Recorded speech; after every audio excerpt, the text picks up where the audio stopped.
Hey everyone, and welcome back to Round the Cauldron. My name is Megan, and I'm here to shed light on Wicca from a modern perspective. This podcast is produced every Monday, sometimes educational, sometimes philosophical, and always honest. So grab some coffee, pull up a seat, and join me round the cauldron.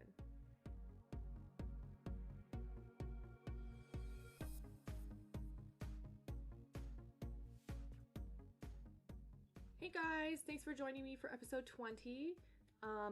Last episode, I can't say last week because I wasn't here last week, but last episode got pretty heavy talking about religion and politics. And I don't want to do that every week, so I'm going to lighten it up a little bit this week and talk about sympathetic magic. So before we hop into it, I just want to take a second to say hi to any new listeners out there. I'm glad you're here. I hope you enjoy listening to this podcast as much as I enjoy making it. Don't forget that you can leave a review wherever you listen to help other people find the podcast. Besides the podcast, you can find me on Facebook and Instagram at Round the Cauldron, on Twitter at Round the Cauldron without the D, and at my website roundthecauldron.com, where you can find show notes and links for each episode. I also have a shop where you can get a tarot reading or one of my fancy and mystical crochet items. And lastly, you can help support this podcast for as little as $1 a month at patreon.com/roundthecauldron, where you'll get exclusive patron-only perks, and all links will be in the show notes. So we do have an announcement. It's the same announcement that's been going for the last couple of episodes. Don't forget about my giveaway. I'm giving away my Rainbow Chakra meditation shawl that I crocheted. As of the last time that I checked the entries, there were only 7 entries. I know there are more of you than 7. I know more of you listen than that.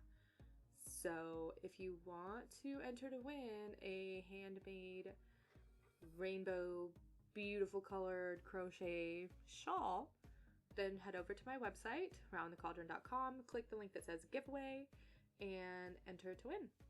It is open until June 29th, so you've still got a couple weeks to enter.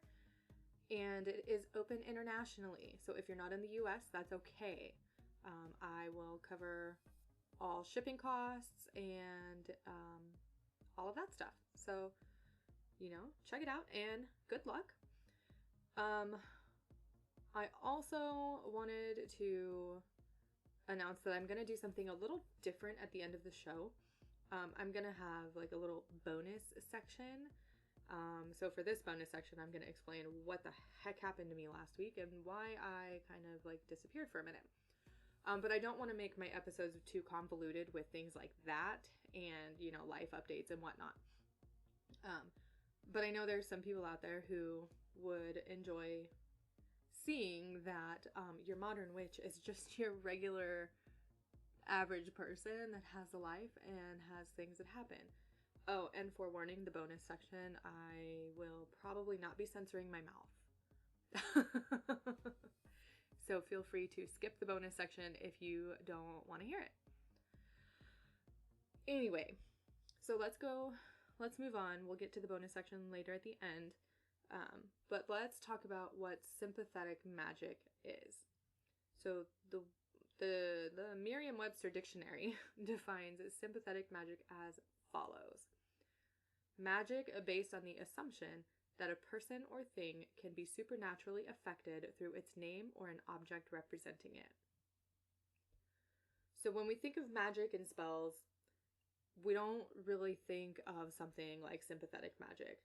We might think of casting a circle and having a bunch of candles and chanting and really getting into that sort of trance and that headspace of spell work. And you might even actually have a hard time imagining something like sympathetic magic because it's not something that we typically encounter regularly, and it's not something that we're used to seeing. But I do have some quotes from 2 of my favorite books that really explain and help to visualize a sympathetic magic at work.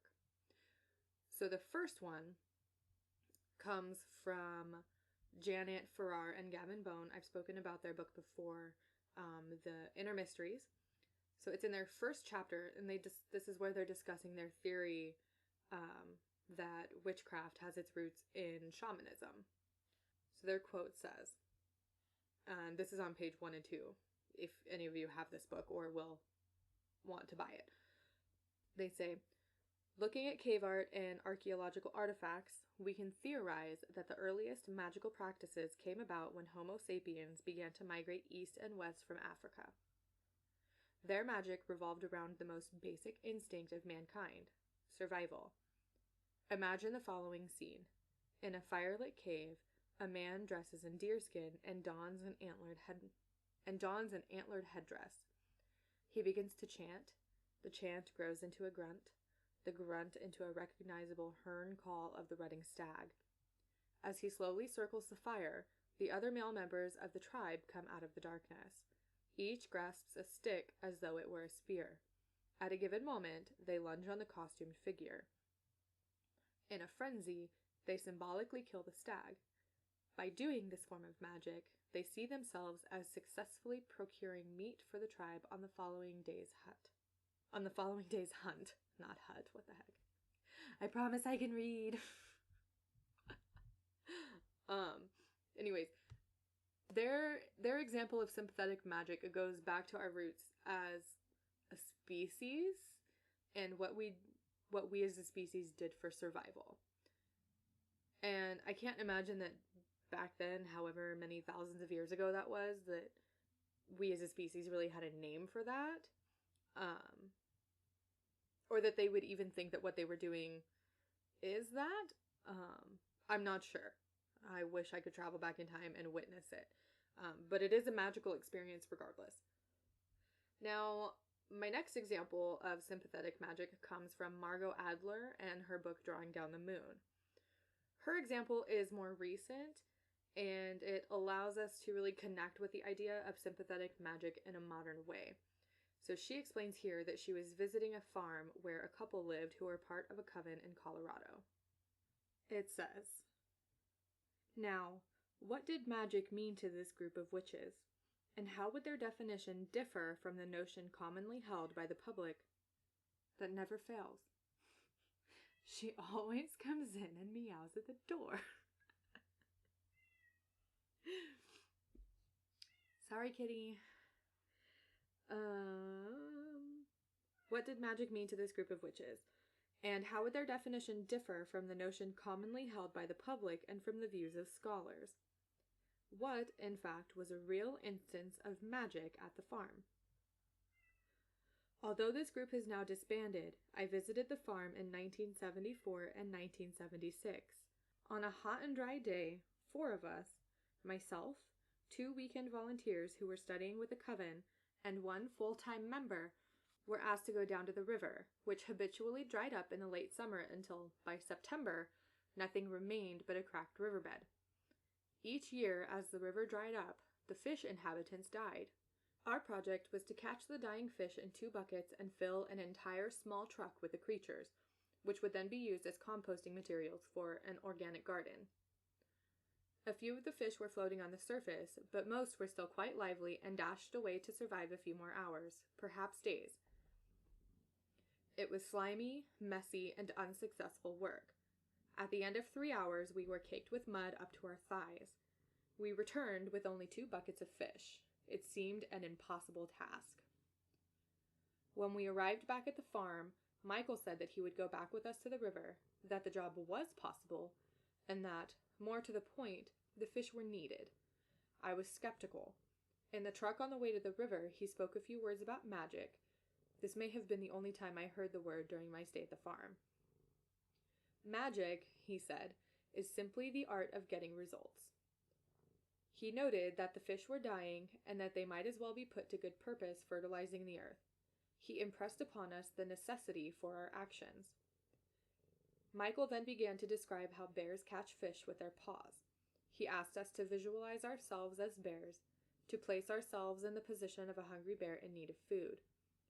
I began to imagine the essence of a bear's life. In such a mood, we waded to the middle of the river, where the water came up to our waists, and began slapping our hands together very quickly, catching the fish between our hands and throwing them over our heads onto the beach. We continued this process of slapping and throwing until the beach was covered with fish. An hour later, we gathered them up in buckets and took them to the truck, which was soon filled almost to the top. So I read the whole passage right there just to give you some context of how sympathetic magic can work. Because in her example, they tried it first with just the thought in their head that it was something that they needed to do. And that was it. But then when they took on the aspect of sympathetic magic by sort of embodying the essence of a bear and really feeling how that would work and how that would happen, they started to get results. Now, I'm not going to lie and say that I have read this whole book. I have not read the whole book yet. Honestly, I just got it for Christmas this past year. And I know that's one of the most recommended books for new witches and Wiccans is Margot Adler's Drawing Down the Moon. I've been a Wiccan for more than 10 years and I have never read it. I'm trying to make my way through it, but we'll talk about that later. So sympathetic magic was explained and outlined in a book by Sir James George Frazer called the Golden Bough. The Golden Bough. I'll include a link to that in the show notes because you can actually read it online at bartleby.com for free. So Frazer splits sympathetic magic into two principles of thought. The first one he calls the law of similarity, and the second he calls the law of contact or contagion. Now, if you go and read through his writing, it can be a little confusing just because of the way it was written, but basically, he says that the law of similarity means that the witch believes that imitating an action in a ritualistic manner can cause that action to take place. So, when the caveman, with the caveman and the hunt. And he explains that the law of contact means that whatever a witch does to a material object will also affect the person that object once belonged to. For example, poppets. So, even though these terms and definitions were really coined a while ago, you can see they can be applied and used today. So, and there's even been some study done about the psychology behind sympathetic magic, but that doesn't really surprise me at all. But if you think about it, during our ritual and the typical things that we do for Sabbats, we actually use sympathetic magic quite a bit. I'll give you a couple of examples. So for Yule, we light the Yule log and we greet the sun, and it's really a symbol of empowering the sun and bringing that light back to our side, back to us. And then Imbolc. One of the common things to do on Imbolc is to light candles in the dark in each room. And this is to bring that sunlight into your home. Now on Ostara, one of the things that people like to do is to start their garden, and they sow their seeds. This is one that really resonates with me because I have a garden and I have a greenhouse. And I like to grow things. But you're not just planting seeds for things to grow if you're using it ritualistically and spiritually. You're planting those seeds for your own growth. And taking care of that plant is taking care of yourself. I read a story once on, I think it originated on Tumblr, but I don't remember where I saw it. But it was about this person who had, I don't know if they called themselves a witch, I don't know that part, but they had a plant for each of their friends. And they took care of the plant, they watered it, and they loved it, and any time the plant needed a little extra attention, normally that friend also needed a little extra attention. So bringing these plants as representations of this person's friends was a form of sympathetic magic, and that she was taking care of the plants but also taking care of the people. And I really, really like that correlation. Then you have Beltane. Sorry, that was like a sidetrack moment. I got distracted. At Beltane, you have the maypole. Now, the maypole is a historically phallic symbol. Now, if you don't know what that means, phallic means penis-like. It is a representation of male genitalia, because at Beltane is the consummation of the god and goddess and their marriage to bring about the fertility of the earth. So you've got the maypole, which is the phallic symbol, and then you wrap the maypole with ribbon and flowers and, dance around it and whatever you do. But it's a form of sympathetic magic, in my opinion, because you are assisting in that process of the unity of the god and goddess. And you are strengthening their bond by your beliefs and your ritual. Now with Litha, a lot of people light bonfires at Litha. It's midsummer,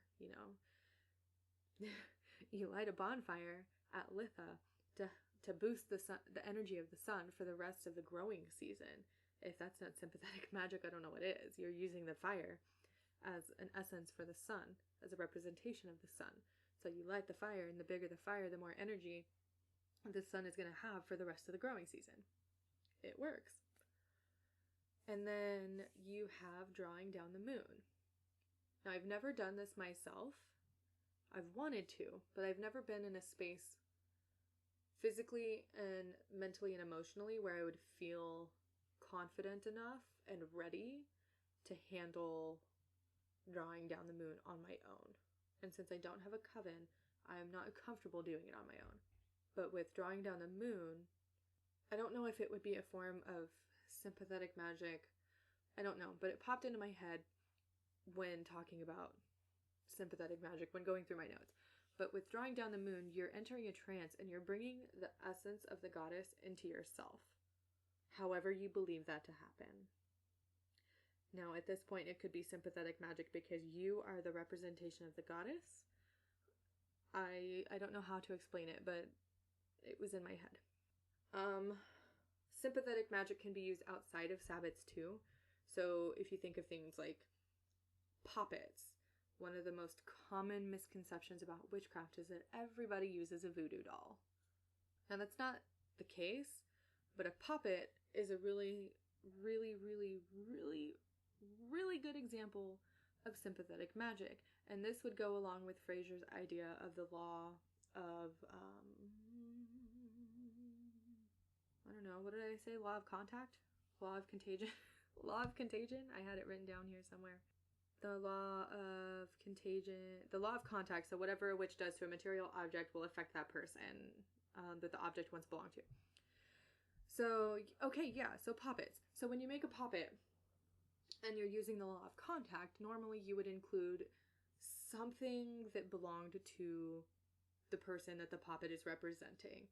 In most cases, it's easiest if you live with the person or you are in close proximity to the person to get some hair or fingernail clippings or something to that effect.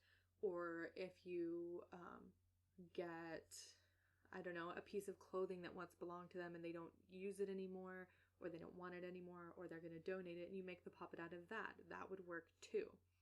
Now, poppet could also go along with the law of similarity, because you can make a poppet as a representation of someone without using any object that once belonged to that person, but you can make it in their likeness.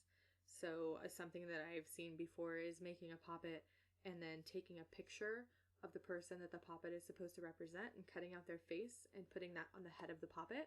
There you have a representation of the person that the poppet is for. Now, I'm not going to get into the uses for the poppets because that's none of my business what you use the poppet for.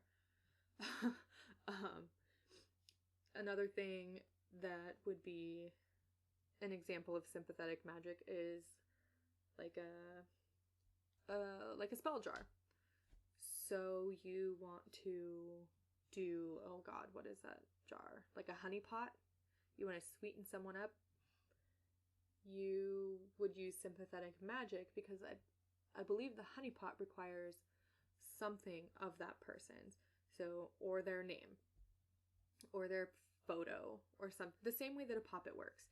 So you would put the representation or the item from that person into the jar, put sugar and honey and all of that stuff in it, close the jar, and you leave it, and that's supposed to sweeten up the person that is inside the jar. Basically, it's supposed to make them more agreeable, make them nicer, not as rude or abrasive or negative, that sort of thing. That is a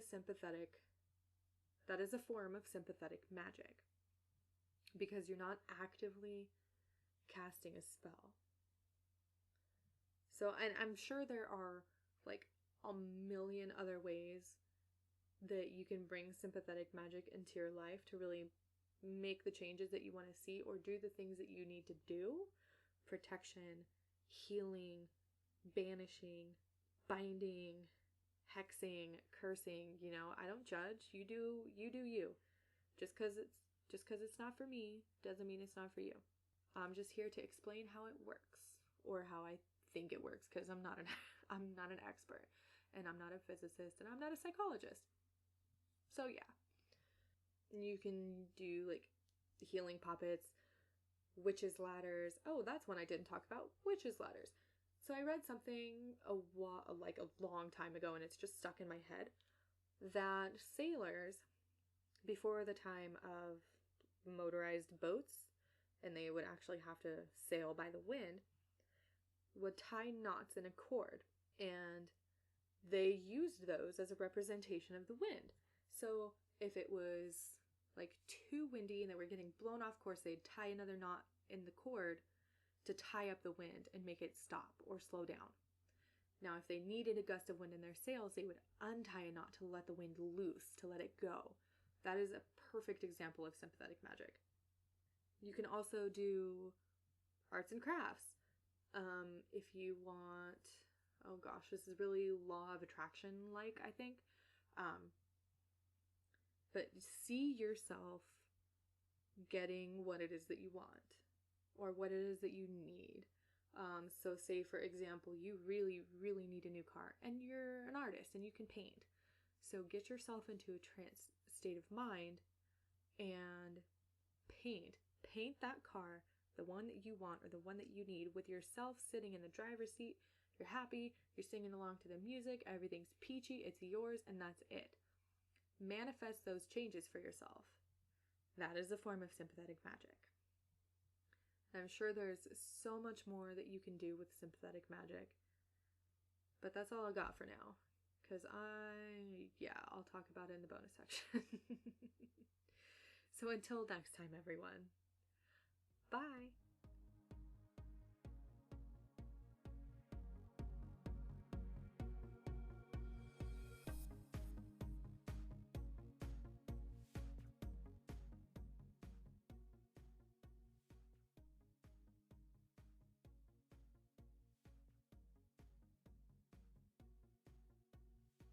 So bonus section. I guess I just really need a place to vent my frustrations and my life, because I don't have any friends. That's what happens when you're a secluded Scorpio. You have no friends in real life, and nobody in your area that you can talk to. I've got friends that live like back home, and we talk, but it's not the same. I really wish my one friend was here. She knows who she is. I don't know if she listens to this, but I miss her a lot. Yeah. So I wanted to have the bonus section just to sort of keep you guys updated. Mainly because I missed last week. I gave you guys sort of like a random, super late notice heads up. If you guys follow me on social media anywhere, which if you don't, you should be. Links are in the show notes. Shameless self-plug there. But at the beginning of May, I started recording and producing an audiobook through Audible. So acx.com, you can sign up for free and audition for audiobooks. And I severely underestimated the amount of time and effort it would take to do this one audiobook that I got picked for, that I auditioned for, and they picked me. So it was about 90,000 words, and it took forever. And I felt like such an idiot because I didn't realize how much work would go into it. And I thought, oh, cool, I record a podcast, I can talk to a microphone, and I can read a script and whatever. I can do that. It shouldn't be too hard. No, it was really freaking difficult to manage my time because I work full time and I'm a mom and I've got other responsibilities, and I just kind of screwed it all up because I would wake up in the morning, I'd go to work, and then I'd come home and I would cook whatever food needed to be cooked. And then I'd say, okay, mom has to go to work. And then I felt like shit and like I was being a really shitty mom because I felt like I was always working. I was always doing something on my computer or whatever. And I know I've talked about it in past episodes about managing your time. Let me be real with you. I suck at it. It is not my strong suit. I get in those moods where I don't want to do a damn thing. That's why I'm recording this podcast on Thursday and not Tuesday, because I just got burnt the hell out. Burnt out. I'm surprised. Honestly, I'm surprised I still have a voice because that was like 10 hours of recording, and then I had to edit it all. And who knows if there's anything that I'm going to have to fix, because I just clicked the I'm done button, and now it has to go, the rights holder approved it. And now it has to go through Audible's QA to make sure that it meets their standards.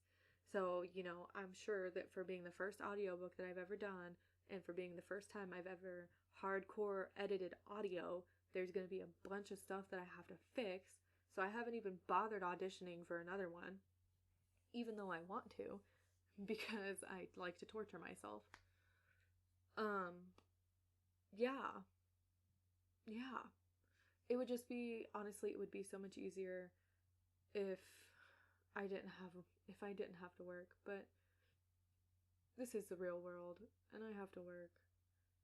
I have to make that money to provide for my family, or help provide for my family. I'm not the only one that works. Yeah. Eventually, I do want to make this like a full-time thing, but it's going to take so much time and so much work and so much effort, and I'm scared that I'm going to be too tired all the time. And I'm scared that I'm going to miss out on things because I'm going to always be working. But I don't know. Rambly bonus section is rambly. Rambly episode is rambly. Short episode is short. I'm sorry, guys. So, yeah. I guess that's it for my first ever bonus section. That was really boring. I'm sorry. Oh, I gotta get back into the swing of this. I will. I promise. Recording my podcast is something that I really, really, really enjoy doing. And I'm glad that there's a bunch of you out there who get something out of what I have to say. So yeah. I just wanted to say thanks again for taking the time out of your day to listen to me. Honestly, truly, it does mean a lot that you guys listen, and I've spoken with a few of you, and you guys are great. Don't forget that you can email me, direct message me on Facebook, whatever you want. Reach out to me at roundthecauldron@gmail.com with any questions, comments, suggestions. I don't bite. And I will always be here to listen and help if I can. Please feel free to send me suggestions, guys. I'm one person, and sometimes my brain doesn't function the way I want it to, and I run out of things to talk about. So when that happens, my episodes tend to be kind of short. I'd like to keep things educational, so if you have any questions, anything that you're really struggling with, let me know and I'll see how I can help. For my Patreon person, because I have one person on Patreon, hi, thank you so much for supporting me on Patreon.